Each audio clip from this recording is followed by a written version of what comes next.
నీతి అనేటువంటి సర్వాంగ కవచం, రెండవదిగా మైమరువును, నీతి అను మైమరువును మనము ధరించుకోవాలి మన శరీరమునకు.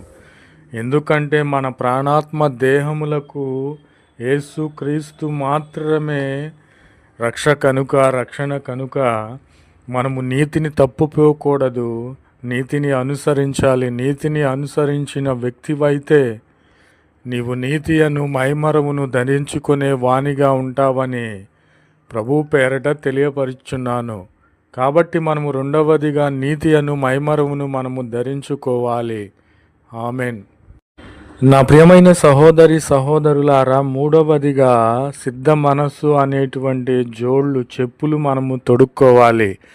మనము సిద్ధపడాలి, దేవుని రాకడకు సిద్ధపడాలి. యేసుక్రీస్తు వారు మన కొరకు మరణించి ఉన్నారు, మరలా లేచి